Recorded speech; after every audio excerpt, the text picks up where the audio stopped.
Bonjour à tous, on se retrouve pour parler du dernier épisode de la saison 2 de Winx Club, qui, soyons très honnêtes, est plutôt une déception de mon côté, mais ça reste à l'image de toute cette saison, donc si vous avez suivi mes reviews jusque-là, pas une grosse surprise non plus.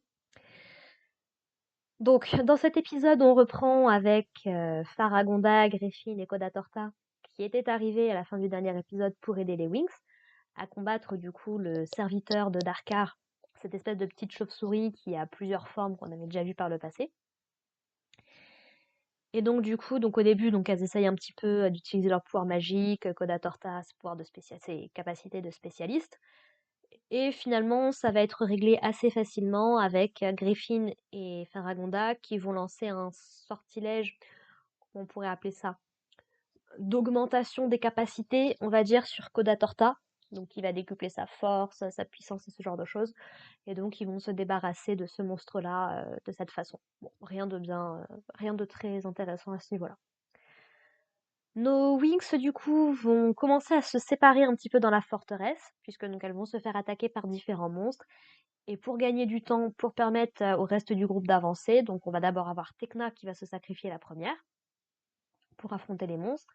Puis après, Musa et Flora, ce que j'ai trouvé du coup très drôle, puisque ça fait quelque part écho aux premiers épisodes quand on leur avait interdit du coup d'aller dans cette forteresse parce que leur pouvoir ne serait pas efficace. Bon, visiblement, c'est plus un souci aujourd'hui. C'est dommage parce que ça aurait pu être vraiment un point intéressant qui aurait pu être développé pendant la saison. C'est bah, nos pouvoirs sont pas adaptés à cet environnement. Comment est-ce qu'on peut essayer de les utiliser différemment pour rester utile au groupe, quoi? Mais non, ça a jamais été vraiment mis en avant. C'est dommage. C'est vraiment très dommage.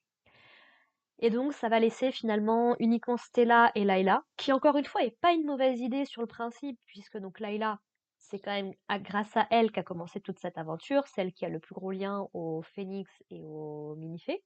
Donc c'est vraiment et qui connaît le mieux très certainement la forteresse, donc c'est pas déconnant. Et Stella avec son pouvoir de la lumière, dont on a déjà montré à plusieurs reprises, qui est particulièrement efficace contre le Phénix. Par contre, on a complètement oublié cette histoire de d'être sous terre, ça lui pompe son énergie, quoi. Ce qui est dommage aussi. Parce que c'était un truc intéressant, mais encore une fois, qui n'a pas été suffisamment développé ni exploité. C'est dommage. Donc finalement, donc elles vont se retrouver dans la salle principale de Darkar, par où il est passé avec Bloom pour aller récupérer le Relix. Et en gros, elles sont accompagnées du coup des 4 mini-fées des différentes écoles. Et effectivement, j'avais mentionné l'épisode dernier qu'on voyait pas la mini-fée d'Alphéa. Bah si si, en fait, elle est là. Elle est là, ils ont juste oublié de la dessiner dans l'épisode précédent. Donc tout va bien. Et c'est là qu'elles vont nous révéler du coup le plan mis en place par Faragonda il y a très longtemps, quand elle avait rencontré justement les mini-fées. Donc en fait, elle a fait faire une copie du codex par les mini-fées pour pouvoir les réutiliser aujourd'hui sous la forme des petits pendentifs qu'on avait vus par le passé, pour du coup pouvoir ouvrir un espèce de portail, alors instable, mine de rien, mais pour ouvrir un portail pour permettre aux Winx de pouvoir aller affronter Darkar et sauver Bloom. Donc voilà, donc nos deux fées y vont, pendant que les mini-fées qui restent, du coup, en dehors des quatre principales, vont aider à stabiliser le portail, à faire en sorte qu'il continue à rester en place, pour que du coup elles puissent revenir à l'occasion. Donc du coup, Layla et Stella vont essayer d'affronter Darkar, mais sans grande réussite. Elles vont essayer de sortir Bloom de sa transe, mais sans grand succès également. Euh, Voilà, voilà. Donc Bloom qui fait ses espèces de chants là en latin pour débloquer le relique. Et finalement, donc le reste du groupe, donc fées et spécialistes, vont arriver pour essayer de donner un coup de main, mais ils vont toujours réussir à rien faire. Et puis d'un coup, il se passe un truc vachement chelou, qui encore une fois est pas une mauvaise idée en soi. Ça me rappelle beaucoup Kume et Kotake du jeu Ocarina of Time de la série Zelda. Puisque donc, encore une fois, out of nowhere, sorti de nulle part, les Trix vont fusionner pour avoir une espèce de forme toute bizarre, toute. J'ai vraiment pas compris. C'est encore une fois, si ça c'est pas le signe que les Trix n'auraient jamais dû être dans cette saison, je sais pas ce qu'il faut de plus. Et donc elles vont essayer de s'en prendre à Darkar puisque elles se sont fait avoir et elles ont un petit peu la haine, mais elles vont pas vraiment poser un obstacle réel et elles vont même pas vraiment être un problème pour les Wix non plus. Donc j'ai pas compris. J'ai vraiment pas compris parce que sur le principe, je trouve ça très intéressant, surtout si on part du principe qu'à la base, elles étaient censées être les 3 sorcières ancestrales, donc qu'elles puissent combiner leurs pouvoirs pour créer une entité supérieure, oui, je dis pourquoi pas. Mais encore une fois, ça a jamais été montré par le passé, il y a aucun build-up, et puis ça sert à rien. Ça intéresse vraiment dans le dernier épisode et ça sert quasi à rien. Donc ouais, pourquoi pas. Encore un autre concept mal exploité. Et donc finalement, donc c'est Sky qui va faire tout un discours à Bloom pour essayer de la sortir de cet état, mais ça ne marche pas. Jusqu'à ce que Bloom décide d'utiliser son pouvoir de guérison, qu'on a déjà vu par le passé, sur elle-même. Et ça, encore une fois, je trouve que c'est une super idée. Que Bloom soit suffisamment consciente et suffisamment puissante pour être capable d'utiliser son propre pouvoir sur elle. Franchement, ça, je trouve que c'est un truc qui a été plutôt bien amené. Parce qu'on a déjà vu son pouvoir plusieurs fois. Elle a déjà été possédée une fois, donc elle sait un petit peu à quoi s'attendre. Donc, ouais. Mais ça aurait eu plus d'impact si ça avait été... Encore une fois, c'est un problème global lié à la saison, donc voilà, malheureusement, on se traîne les derniers boulets jusqu'à la fin, quoi. Et donc, alors qu'elle avait dévoilé le remix, on sait toujours pas ce que c'est, à quoi ça sert. Ça ressemble un petit peu à une fleur, on dirait, une fleur de feu. Bah, en fait, non, ça va disparaître assez vite. Nos Wings vont réunir leurs pouvoirs, notamment avec leur Charmix, et du coup, vont déclencher une espèce d'énergie qui va annihiler le Phénix. Et honnêtement, on comprend pas vraiment ce qui s'est passé, parce on a juste, bah, il se prend un truc d'énergie, tous nos personnages sortent du portail, et du coup, bah, ils quittent la forteresse parce que c'est en train de s'effondrer. Et les Trix en fusion, bah, sont toujours piégés dans ce monde alternatif, quoi. Enfin, vraiment, pour une fin de saison, pour un final, c'est très chelou. C'est, encore une fois, je suis désolée, mais c'est toujours pas à la hauteur de la saison 1. C'est triste, hein. C'est pas, comment dire, c'est pas déconnant, c'est souvent le cas avec les suites, mais c'est vraiment pas à la hauteur. Ce qui me fait, honnêtement, ça me fait un petit peu craindre de découvrir la saison 3, parce que bon, c'est celle dont, sur les trois, c'est clairement celle dont j'ai le moins de souvenirs. Donc peut-être que mes attentes sont un peu plus basses, mais il y a quand même tout le délire avec leur nouveau pouvoir qui débloque dans cette saison, qui à mon avis est mieux foutu quand même que le Charmix. Des quelques souvenirs que j'en ai, à mon avis, ce sera mieux foutu. Mais du coup, ouais, j'ai un peu peur après avoir vu la saison 2. J'espère que ça sera quand même un peu plus à la hauteur. Et donc finalement, donc tous nos personnages s'en vont et puis ils font la fête à Alphéa parce que tout est bien qui finit bien. Voilà, voilà. Rien de plus à noter et franchement pour une fin de saison, ça fait vraiment poum.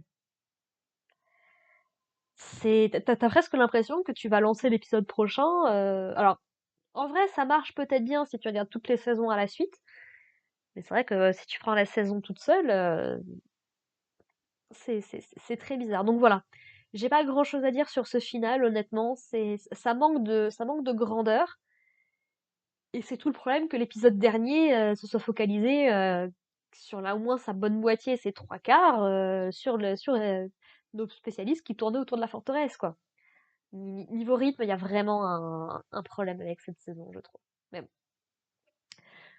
Voilà, voilà. Quoi dire de plus pour faire un petit peu le bilan de cette saison? Bah, je vais répéter ce que j'avais dit dans les épisodes précédents. Je vais pas revenir sur les points que j'ai déjà évoqués dans cet épisode-là, mais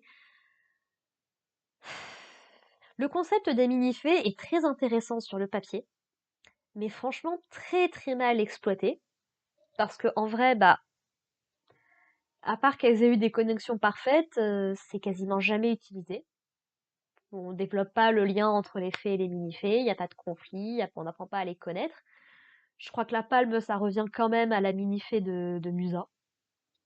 Franchement, tu comprends pas en fait pourquoi est-ce qu'elles ont une connexion parfaite, comment ça marche, qu'est-ce que et tout. Puis même la connexion parfaite a été faite vraiment instant quoi. Alors je veux bien que ce soit sur le principe d'un coup de foudre et autres, mais voilà, donc vraiment très peu utilisé. De même, le conflit avait entre Lockett et Kiko, c'est à peine si c'est évoqué, c'est même pas concrètement résolu ni rien. Pour tout ce qu'on en sait, Kiko, il a toujours la haine contre Lockett. Kiko quasiment absent de cette saison et c'est dommage parce il aurait pu jouer un rôle quand même important par rapport à Bloom qui devient méchante ou autre. Donc c'est dommage. Le Phénix, bah du coup, comme on s'est concentré à voir les tricks dans l'équation, bah au final le Phénix, on sait pas vraiment qui c'est, on sait pas vraiment ce qu'il veut. Il fait quasiment rien de toute la saison, à part quand il va libérer les tricks, ce qui fait vraiment se demander pourquoi est-ce qu'il agit pas autrement.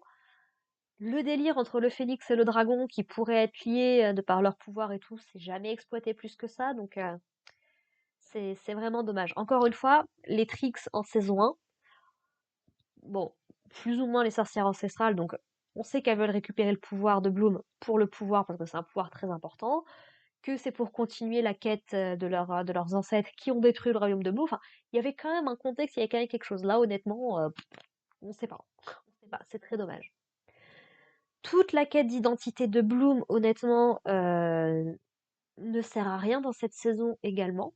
Ça lui permet de se rapprocher du professeur Avalon, et ça, à la rigueur, je trouve que c'est plutôt bien fait. Mais en soi, on n'apprend rien de nouveau. Ça sert juste de prétexte, et franchement,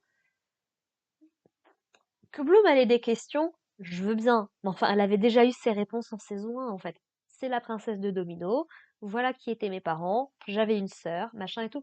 Elle n'a pas nécessairement, je trouve, besoin d'en savoir plus. Et encore une fois, rien que Faragonda ou la bibliothèque ne pourrait pas lui apprendre. Donc, qu'on essaye de mettre Bloom en confiance avec le traître, je veux bien, mais il y aurait eu d'autres moyens de faire ça. Par exemple, en lui en apprenant plus sur le phénix, sur ses pouvoirs, tout un truc. Donc bon, c'est vraiment dommage. Bon, le professeur Avalon, c'est vrai qu'on le voit pas des masses non plus. Le secret n'est pas le mieux gardé non plus, soyons très honnêtes. Mais encore, ça va. Ils auraient pu en faire un peu plus avec lui, je pense. Mais on voyait pas beaucoup plus les autres professeurs avant, donc voilà. Peut mieux faire, mais c'est acceptable. Ça mérite un 10, pour le coup, clairement. Gros bémol sur le Charmix. C'est censé être un truc important, une évolution de leur magie, mais à part le fait que ça leur donne un petit sac, c'est jamais utilisé. Tu comprends pas en fait qu'est-ce que ça change de leur forme de base en fait. Donc, puis franchement, elles les gagnent, mais alors vraiment, ça n'a aucun sens. Elles sont censées surmonter des défauts, ça n'a pas l'impact que c'est censé avoir, et clairement, ça arrive beaucoup trop tard dans la saison pour avoir autant d'importance, quoi. Donc, moi qui attendais beaucoup du Charmix, grosse déception. Peut-être que ce sera un peu mieux exploité en saison 3, on verra. Mais à l'heure actuelle, sur la saison 2 en tant que telle, non. Grosse déception. Au niveau des relations entre les personnages, entre les Winx et les spécialistes, c'est super bizarre parce que t'as l'impression qu'ils ont des conflits pour pas grand-chose. Des fois oui, des fois non. Ouais, c'est vraiment pas. Ça apporte pas grand-chose honnêtement. Qu'il y ait des conflits, ça je veux bien, mais ils sont faits très bizarrement. Voilà, franchement pas foufou. Quoi d'autre? J'ai bien aimé qu'on mette en avant les conflits avec les Winx à plusieurs moments. J'ai beaucoup aimé le fait qu'on appuie bien le fait que Layla ne se sent pas à sa place dans le groupe pendant un long moment. Parce qu'effectivement, elle intègre un groupe qui est déjà bien soudé, qui a vécu des trucs. Et malheureusement, ce que vivent les Winx dans cette saison ne suffit pas, pour moi, à créer un lien encore plus fort et autres. Moi, je continue à penser, pour être très honnête, qu'il aurait fallu que Bloom quitte le groupe à la moitié de la saison au plus tard. Pour du coup laisser le temps de développer des trucs de son côté, faire des affrontements entre les Winx et Bloom, réellement. Et ça permettrait du coup à Layla de remplacer un petit peu Bloom pendant qu'elle n'est pas là, de nouer des vrais liens avec avec les différentes Winx. et du coup, en ayant ce regard extérieur, pouvoir trouver de nouvelles solutions pour sauver Bloom. Ça aurait pu être très très intéressant pour le coup. Donc c'est vraiment dommage. C'est vraiment dommage. C'est mon gros regret à ce niveau-là. Quoi d'autre, quoi d'autre, quoi d'autre? Je pense que j'ai à peu près fait le tour. Voilà, globalement, ce qu'il faut retenir, c'est l'Etrix n'aurait pas dû être là. Le Phénix est clairement sous-exploité, tout comme les mini-fées. Le Charmix, elle le mérite clairement pas. Gros problème de rythme avec vraiment un milieu de saison, mais qui est ennuyeux au possible. Alors les épisodes restent sympas à regarder et tout, mais l'action se met vraiment en pause pour aucune réelle raison. La menace, elle est là, mais t'as les tricks, des fois elles sont là, des fois elles sont pas là, nos personnages ils apprennent des trucs. Dernière chose également que je voulais mentionner, la convergence, mal exploitée également. Il y a eu l'épisode où elles ont dû créer la créature pour affronter le monstre, c'était super intéressant. Mais en dehors de ça, elles en font rien, quoi. C'est juste, ah bah on se tire les mains et puis on crée une boule d'énergie et ça va résoudre les problèmes. Non. Non, c'est vraiment pas à la hauteur de ce qu'on nous promet. Donc voilà, encore une fois, je vais appréhender cette saison 3 avec autant d'espoir que de crainte, parce qu'il peut y avoir autant des très bonnes choses que des mauvaises. Mais voilà, contente au moins d'en avoir fini avec cette saison 2, qui a vraiment été difficile à aller jusqu'au bout de par ce milieu vraiment. Ouais, c'était vraiment pas à la hauteur, quoi. Donc bon. Sur ce, bah écoutez, je vous propose qu'on se retrouve dès la semaine prochaine, ça changera rien pour vous, pour la saison 3. Prête à découvrir du coup. Parce que j'avais un jeu sur les Wings 3 sur DS, mais honnêtement, c'est vrai que je me souviens pas de tant de trucs que ça non plus, quoi. Donc très très hâte de voir ce que ça va donner. Sur ce, bah écoutez, portez-vous bien, merci de m'avoir écouté jusqu'ici. N'hésitez pas à me dire ce que vous en pensez dans les commentaires. Et puis bah à plus tard. Allez, bye.